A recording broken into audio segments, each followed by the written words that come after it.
नमस्कार. आजच्या व्हिडिओमध्ये आपले स्वागत आहे. आज आपण अनंताची फुले आणि अनंताचे फुलझाड याविषयी माहिती जाणून घेणार आहोत. ही पहा, ही दिसत आहे ती अनंताची फुले आहेत. ही फुले पांढरी शुभ्र आणि अतिशय सुगंधित असतात. ही फुले रात्री फुलतात आणि ही फुले फुलली की त्यांचा सुगंध वातावरणात दरवळत राहतो. या फुलांच्या अतिशय मनमोहक अशा सुगंधामुळे वातावरणामध्ये सकारात्मकता निर्माण होते, तसेच मनालाही प्रसन्नता वाटते.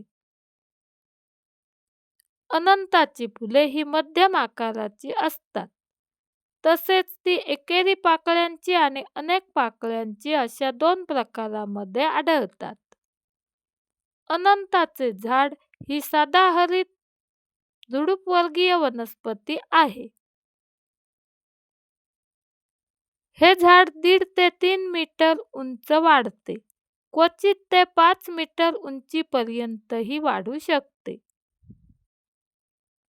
अनंताची पाने ही गर्द हिरवी आणि काहीशी चकाकणारी अशी दिसतात. अनंताच्या झाडाला भरपूर सूर्यप्रकाशाची आवश्यकता असते. तसेच पाण्याचा निचरा होणारी जमीन या झाडासाठी आवश्यक असते. अनंताची फुले ही देवपूजेसाठी, हार, गजरे वगैरे तयार करण्यासाठी तसेच केसात माळण्यासाठी वापरली जातात. अनंताच्या झाडाची लागवड फांद्या लावून त्यापासून करण्यात येते. तसेच फांद्यांपासून कलमे तयार करण्यात येतात आणि ही कलमे लावूनही अनंताची लागवड केली जाते. हे पहा, अनंताचे झाड अशा प्रकारे दिसते. अनंताचे झाड ही बहुवर्षीय वनस्पती आहे. त्यामुळे हे झाड एकदा लावले की ते अनेक वर्षे फुले देते. अनंताच्या झाडाला तुरळक प्रमाणात वर्षभर फुले येतात.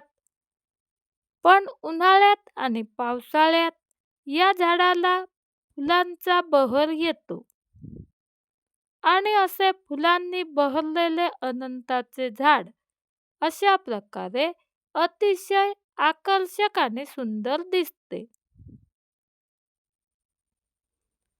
अनंताच्या फुलांचा पांढरा शुभ्र रंग आणि मनमोहक असा सुगंध यामुळे ही फुलझाडे बागेमध्ये मोठ्या आवडीने लावली जातात.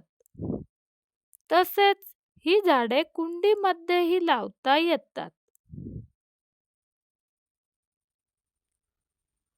ही फुले झाडावर जास्त दिवस टिकत नाहीत. 2 दिवसांनी ही फुले पिवळ्या रंगाची होतात. अशा प्रकारे फुलझाडे, फळझाडे याविषयी माहिती आवडत असल्यास निसर्ग शोभा यूट्यूब चॅनेलला सबस्क्राईब करा. त्यामुळे या चॅनेलवरून दिल्या जाणाऱ्या व्हिडिओचे नोटिफिकेशन आपल्याला लगेच मिळेल.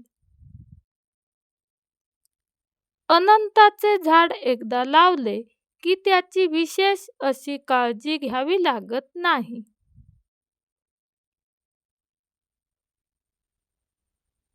ही पहा, अनंताची फुले आणि अनंताचे झाड अशा प्रकारे दिसते.